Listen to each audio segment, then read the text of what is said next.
శ్లోకం నెంబర్ 100, 100వ శ్లోకం విష్ణు సహస్రనామాల్లో. చదవండమ్మా.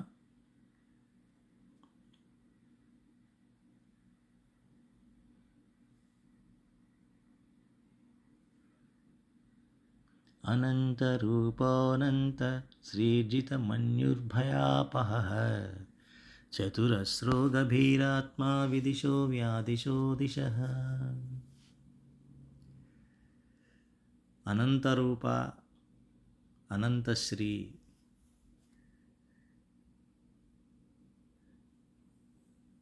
జితర్మన్యు, భయాపహ.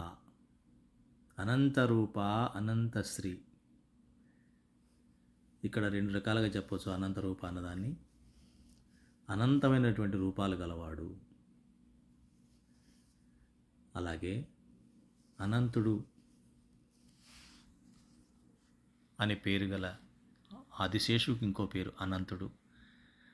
ఆ అనంతుడే ఈ భూభారాన్ని భరిస్తున్నాడు. ఆ అనంతుడి శిరస్సుపైనే ఈ భూమి అన్నది నెలకొని ఉన్నది. సో ఆ అనంత రూపుడు ఆ పరమాత్మ అనంతమైనటువంటి రూపాలు తీసుకోగలిగినవాడు. పరమాత్మకి ఎన్ని రూపాలు ఉన్నాయంటే అది అనంతమైనటువంటి రూపాలు. ఈ రకంగా మనం భావించాలి దీన్ని. సకల చరాచర సృష్టి అంతా కూడా ఆయనే. ఈ సృష్టి అంతా ఆయన రూపమే.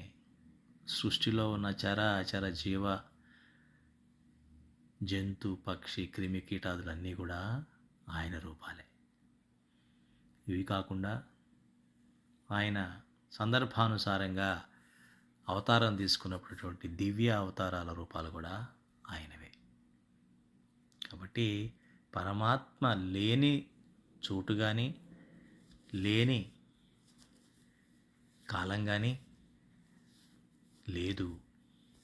కాబట్టి మనం పరమాత్మని అనంత రూపాల్లో మనం చూసే భాగ్యాన్ని, ఆ దృష్టిని మనం అలవర్చుకోవడమే సత్సంగంలో మనం చేయవలసినటువంటి పని. అనంత శ్రీ. శ్రీ అంటే మనందరికీ తెలుసు ఐశ్వర్యం, బలం, వైభవం.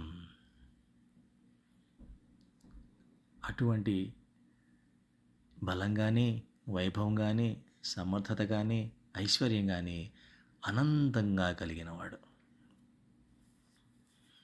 అనంతమైనటువంటి ఐశ్వర్యం, బలం కలిగినవాడు ఆయనే. కాబట్టి ఆయన బలానికి కానీ, ఆయన వైభవానికి కానీ, ఆయన ఐశ్వర్యానికి కానీ మనం వెల కట్టలేము. ఇంత పరిమితి అన్నది లేదు. మీరు సకల సృష్టిలో, సకల విశ్వాల్లో, అనంతకోటి బ్రహ్మాండాల్లో ఉన్న ఐశ్వర్యాన్నంతటినీ కూడా ఒక దగ్గర చేర్చి ఇదేనా ఇంతేనా అనుకోవడానికి కూడా వీలు లేనిది, లెక్కించలేనిది ఆయన వైభవం. ఆ వైభవానికి మనం వారసులం, అది గమనించాలి. ఎందుకంటే ఆయన రూపం మనం తీసుకున్నాం, మన రూపంలో కూడా ఆయనే ఉన్నారు. కాబట్టి పరమాత్మ ఐశ్వర్యంలో మనం కూడా భాగస్వామ్యులమే. అయితే ఆ విషయం తెలియక మనం భావదారిద్ర్యంలో మసులుతున్నాం. అంటే దుఃఖంలో జీవితాన్ని వెళ్ళబుచ్చుతున్నాం. సుఖమేదో ఎక్కడో ఉందని వెతుక్కునే ప్రయత్నం చేస్తున్నాం.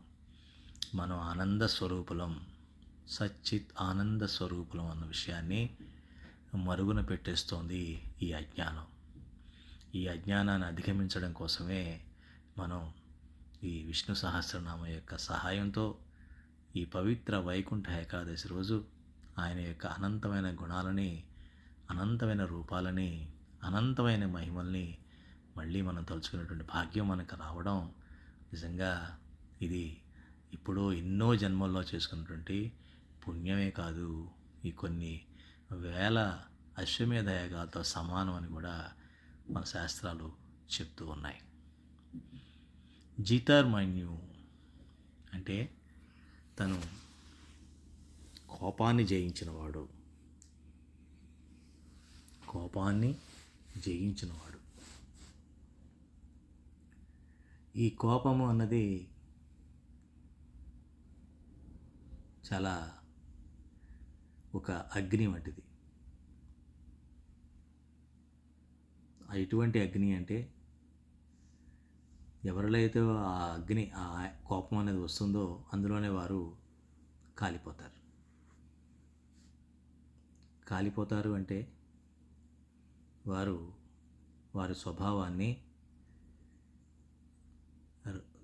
రాక్షస గుణంగా మారిపోయి వాళ్ళ ప్రవర్తనలో విపరీతమైనటువంటి మార్పులు వచ్చి దానివల్ల దుష్పరిణామాలు ఎన్నో వాడు తెచ్చుకొని వాటి యొక్క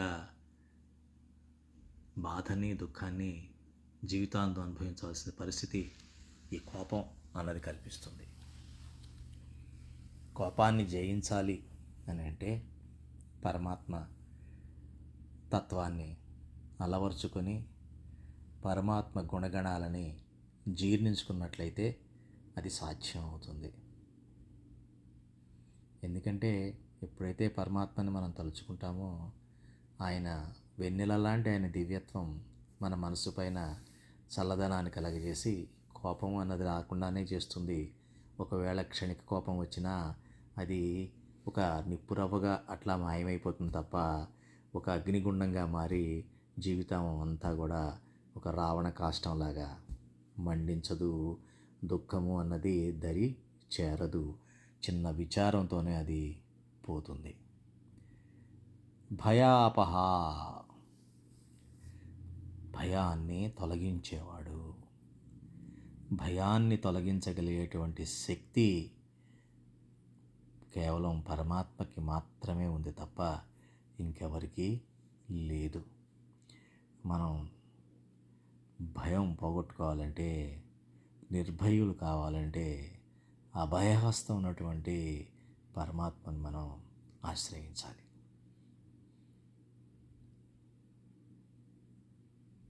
భయం, పాప భయం, మరణ భయం,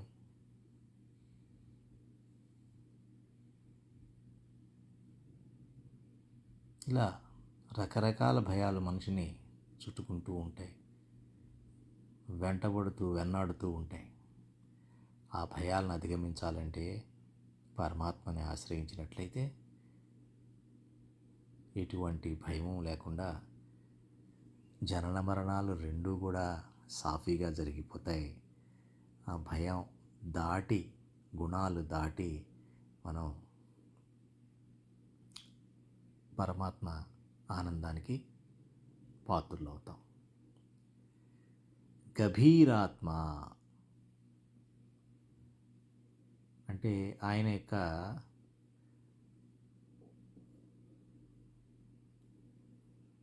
ఆ పరమాత్మ యొక్క లోతు అంటే వారి యొక్క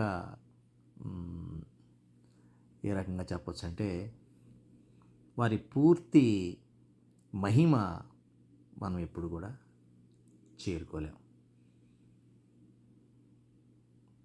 ఆయన అంత లోతైన వాడు. ఎంత లోతైనటువంటి సరస్సు ఉంటే అది అంత గంభీరంగా ఉంటుంది, అంత నిశ్చలంగా ఉంటుంది.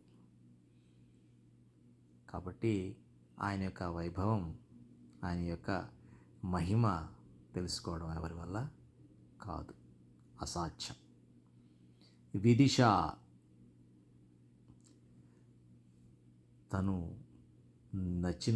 మెచ్చిన వారికి కొన్ని ఎన్నో అనుగ్రహాలు, వరాలు ఇచ్చేవాడు అని అర్థం. అందుకనే శ్రీకృష్ణ పరమాత్మ భగవద్గీతలో ఈ విషయాన్ని చెప్తాడు. నాకు అందరి భక్తుల్లో జ్ఞాని భక్తుడు ప్రియమైన వాడు అని. జ్ఞాని భక్తుడు అంటే అక్కడ మళ్ళీ ఏదో జ్ఞానయోగము, భక్తి యోగము, కర్మయోగం అని కాదు. జ్ఞానము అంటే పరమాత్మని పూర్తిగా ధరించినవాడు. తన ఆత్మనే పరమాత్మగా భావించినవాడు.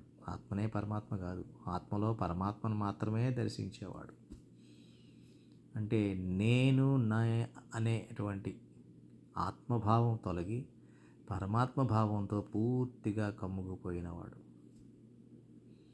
తన చేత, తన మాట, తన ఆలోచన ఏదీ లేకుండా అంతా పరమాత్మయే అన్న భావనతో ఉన్న జ్ఞాని. ఆత్మ దాటి ఉన్న ప్రతిదీ కూడా మాయలో భాగంగానే భావించేటువంటి సత్పురుషులు. ఆత్మను దాటి అంటే ఆత్మను దాటి ఉన్నటువంటి అష్టావరణం అంటారు.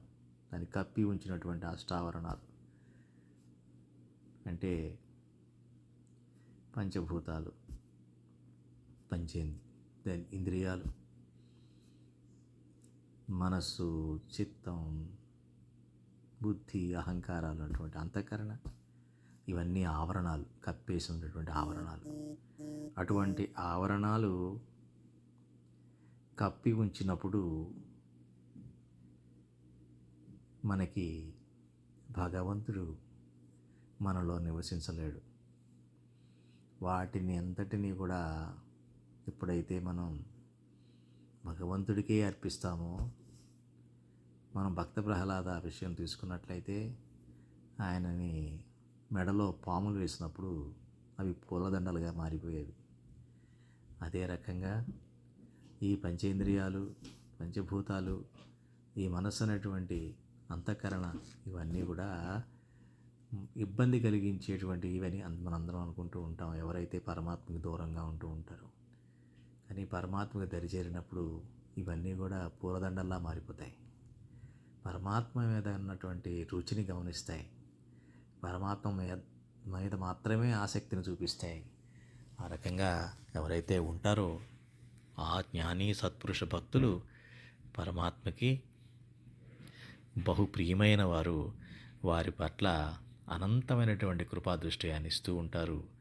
అదే రకంగా ఆ సాధనలో ఉన్నటువంటి ఎవరైతే ముముక్షువులు, సత్సంగులు ఉంటారో వారికి కూడా ఎప్పుడు ఏది ప్రస్తుతమో, ఎప్పుడు ఏది అవసరమో వారి జీవితంలో అది ఆయన అందజేస్తూ ఉంటారు. అవన్నీ పరమాత్మ నాకు ఇచ్చినటువంటి అనుగ్రహమే అని భావించాలి. ప్రతిదీ కూడా నా భగవంతుడు ఇచ్చినటువంటి అనుగ్రహమే అని భావించడం అన్నది సత్సంగ యొక్క జీవితంలో మొదలవుతుంది. ఎవరైతే ఈ సత్సంగ జీవితంలో ప్రతిదీ జరుగుతున్న ప్రతిదీ భగవంతుడు ఇచ్చిందే అని అనుకుంటారో వారు నెమ్మదిగా జ్ఞాని భక్తులు అవుతారు. వారి మీద అనంతమైన కృపాదృష్టి, ఎప్పుడు భగవంతుడు కృపాదృష్టి ఉంటూ ఉంటుంది. వ్యాదిశ అంటే నియమించేవాడు అని అర్థం. అంటే ఒక్కొక్క దేవతకి ఒక్కొక్క పని అప్పచెప్పడం. నీ పని ఇది, సూర్యదేవతకి ఇది, చంద్రుడికి ఇది, ఇంద్రుడికి ఇది, వరుణుడి ఇది, గాలి వాయుదేవుడి ఇది. ఇట్లా ఒక్కొక్క దానికి ఒక్కొక్క దేవతకి ఒక్కొక్క విధిని ఇచ్చినవాడు అని అర్థం. దిశ అంటే దిశానిర్దేశం చేసేవాడు. దేంతో చేశాడని దిశానిర్దేశం మనందరికీ కూడా వేదాల ద్వారా చేశాడు. అంటే వేదమే ఆయన అని, ఆయనే దిశ అంటే నేనే మార్గము, నేనే జీవం అని చెప్పి కూడా ఇంకో మతంలో కూడా చెప్తూ ఉంటారు. అంటే మార్గం కూడా ఆయనే, దిశ కూడా ఆయనే అని చెప్పడం. అమ్మ తర్వాత శ్లోకం చదవండి.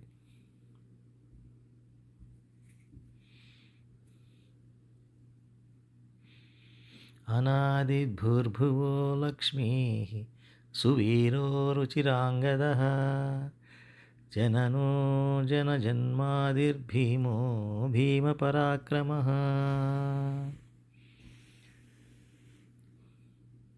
అనాది అంటే మనకు తెలుసు. అనాది అంటే ఏంటి? అసలు పుట్టుకంటూ లేదు, అది ఎప్పటి నుంచో ఉంటూ ఉంది. దానికి కారణం అంటే అనేది ఉండదు. అంటే కారణం ఉంటేనే కార్యకారణ సంబంధం ఉన్నటువంటిది ప్రకృతి సృష్టి. కారణం లేకుండా కార్యం లేదు, కార్యం లేకుండా కారణం లేదు. అందుకనే మన జన్మకి కారణం ఏమిటి? మన కారణ శరీరం. కారణ శరీరంలో ఏమున్నాయి? గత జన్మల్లో చేసినటువంటి పుణ్యపాపాల అకౌంట్ ఉంది. దాని తగ్గ ఫలితాల్ని భగవంతుడు వివిధ శరీరాల ద్వారా ఇస్తూ మనకి వాటిని శరీరాలు మనకి ఇస్తూ ఉంటాడు. అటువంటి కారణం మనకుంటే ఆయనకి అసలు కారణం అన్నదే లేదు. ఆయన ఎప్పటి నుంచో అనాదిగా ఉన్నవాడు. కానీ ఆయన ఐశ్వర్యంలో భాగంగా కొంతమంది కారణ జన్మలు పుడతారు. వాళ్ళు కారణ శరీరంతో పుట్టరు, దివ్య శరీరంతో పుట్టి వాళ్ళు దివ్యమైన పనులు మాత్రమే చేస్తూ ఉంటారు. వారే మన సత్పురుష గురువులు. వారు చిన్నతనం నుంచే భక్తి మీద, చిన్నతనం నుంచే బ్రహ్మచారిగా ఉంటూ, చిన్నతనం నుంచే దైవభక్తిని మెండుగా పెట్టుకుంటూ, చిన్నతనం నుంచే అహింసను పాటిస్తూ, చిన్నతనం నుంచే సత్య అన్వేషణ చేస్తూ, చిన్నతనం నుంచే సదాచారంలో ఉంటూ, చిన్నతనం నుంచే పరోపకారిగా ఉంటూ, చిన్నతనం నుంచే సేవ చేస్తూ, చిన్నతనం నుంచే ఇంద్రియాలన్నీ జయిస్తూ ఉండేవాళ్ళు. వాళ్ళు దివ్య ముక్తులు. వాళ్ళు కారణ జన్ములు. ఒక కారణం కోసం ఈ భూమిపై అవతరించి వారు ప్రజలకి దిశానిర్దేశం చేస్తూ ఉంటారు. అటువంటి వాళ్ళు కాదు, అనాదిగా ఉన్నటువంటి తత్వం పరమాత్మ తత్వం.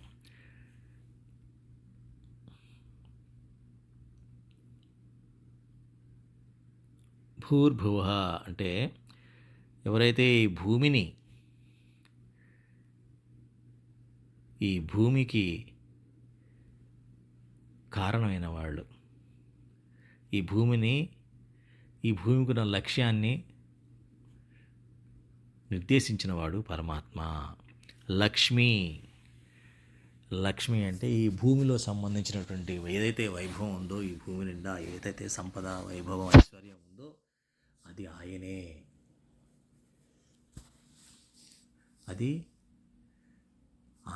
ఆ ఐశ్వర్యం.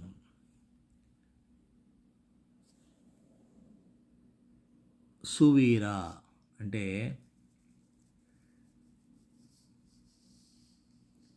ఎన్నో విధాలుగా పొగడదగినవాడు. ఆయన్ని పొగడాలని, ఆయన స్తుతి చేయాలంటే ఏదో 2-3 మార్గాలు లేవు. అనేకంగా మనం ఆయన స్తుతి చేయవచ్చు. ఎందుకంటే ఆయన అనేక గుణ సంపన్నుడు, దివ్య గుణ సంపన్నుడు కాబట్టి. ఒక్కొక్క గుణం మనం తెలుసుకుంటున్న కొలది మనకి అందులో అగాధంలాగా, అంటే ఎటువంటిదంటే అగాధం కాదు, ఒక పెద్ద గని, ఒక విలువైన వజ్రాల గనిలో ఉన్న ఒక్కొక్క వజ్రం బయటపడుతున్నట్టుగా ఆయన లక్షణాలు, ఆయన గుణాలు మనం ఒకటి మనం రుచి చూసినట్లయితే అనంత కోటి గుణాలు ఉన్నాయి ఆయనకి. కాబట్టి ఆయన స్తుతి చేసే విధానాలు కూడా ఎన్నో రకాలుగా ఉన్నాయని చెప్పడం. రుచిరాంగద అంటే ఎవరికైతే ఆయనకి అందమైన భుజాలు కలవాడు అని. భుజాలు అంటే భరించేవాడు. తన యొక్క భుజకీర్తులను కూడా మనం భగవంతుడిని అలంకరించేటప్పుడు మనం చెప్తూ ఉంటాం, ఆయన భుజకీర్తులు కలిగి ఉంటాడు అని చెప్పేసేసి. అలాగే జనన అంటే ఈ సకల జనులకి యొక్క పుట్టుకి కారణమైన వాడు ఆయన. జన్మాది అంటే ఈ యొక్క ఎవరైతే ఈ ప్రజలు, జనం ఎవరైతే ఉన్నారో, జీవులు ఎవరైతే ఉన్నారో వీరందరికీ జన్మ ఆది. వీళ్ళందరికీ కూడా ఆది ఆయనే. వీళ్ళందరికీ ఆది ఆయన అండి. జన్మలకి వీరు వివిధ శరీరాలతో పుడుతున్నా వీరందరికీ ఆది అయినవాడు పరమాత్మ. భీమ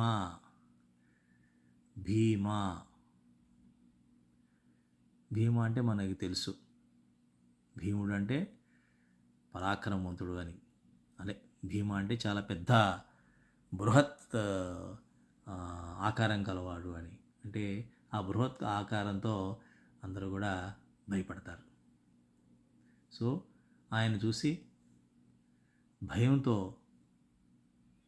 ఉండేవాళ్ళు, భయంలో ఉంచేవాడు ఆయన. అందుకని మనం చెప్పుకుంటూ ఉంటాం, సూర్యచంద్రాది సృష్టి అంతా కూడా ఒక భయంతో వాటి క్రమశిక్షణ తప్పకుండా వాటి బాధ్యత నిర్వర్తిస్తున్నాయి అని చెప్పేసి. అలాగే భీమ పరాక్రమ,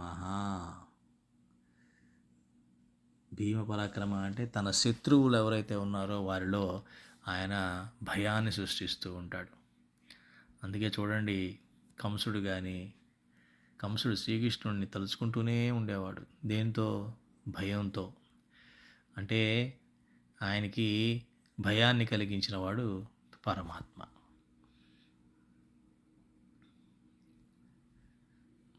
భయం పోగొట్టేవాడు, భయాన్ని కలిగించేవాడు కూడా పరమాత్మే. తర్వాత శ్లోకం చదవండి అమ్మా.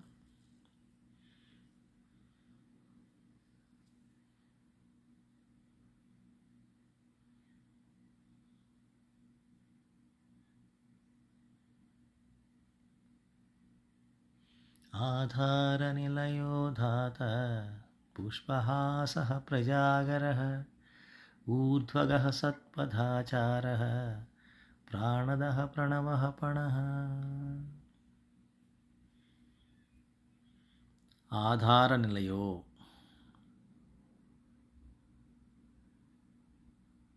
ఆధారనిలయ అంటే ఆధారానికే నిలయమైన వాడు.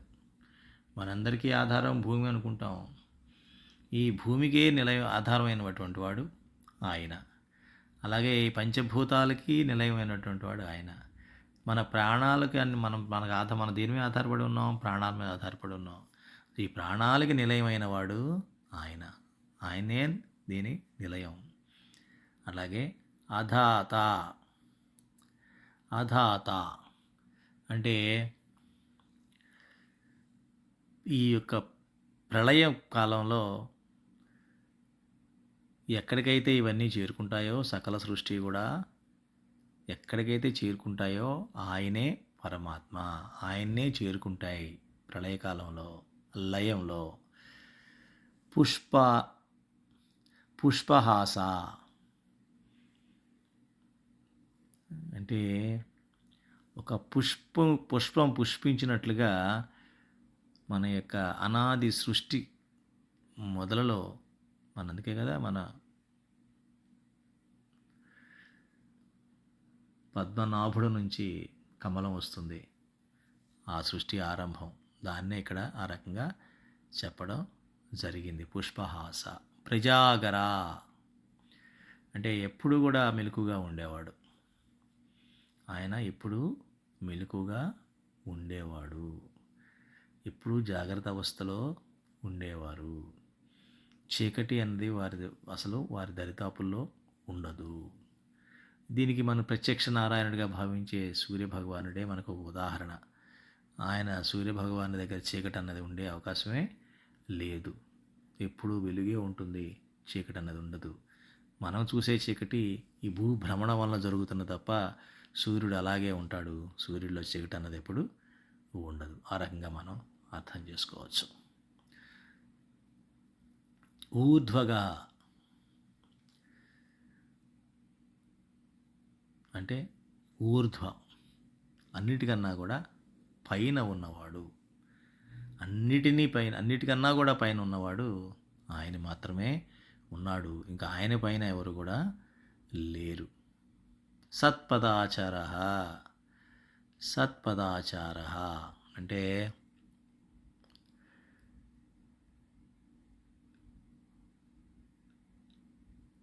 తను చెప్పినటువంటి సత్ ఆచరణ అంటే మంచి విషయాలు, మంచి కర్మలు ఏదైతే చేయాలని ఉందో తనే నిర్దేశించినటువంటి ధర్మాన్ని ఆయన దాన్ని స్వీకరిస్తాడు తప్ప తను ఉద్దేశించిన ధర్మాన్ని అతిక్రమించే ప్రయత్నం కూడా ఆయన చేయరు. అందుకనే పరమాత్మ ఈ భూమిపై అవతరించినప్పుడు కూడా దేని మర్యాద దానికి ఇస్తూ, దేని ధర్మాన్ని దాని ధర్మాన్ని ఆచరించేలా చేస్తూ ఆయన కూడా ఆ ధర్మాన్ని ఆచరిస్తూ ఉంటారు. ఉదాహరణకి మానవ జన్మ ఎత్తినప్పుడు మనిషిగా చేయవలసిన పని భగవత్ ఆరాధన, భగవంత్ ధ్యానం, భగవంతుని పూజించడం, భగవంతుణ్ణి మననం చేయడం, సదాచారవర్తనుడై ఉండడం, ఇవన్నీ కూడా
ఉంచుకోవడమే మనం ఈ వైకుంఠ ఏకాదశి నాడు గుర్తు చేసుకోవాల్సినటువంటి సాధన.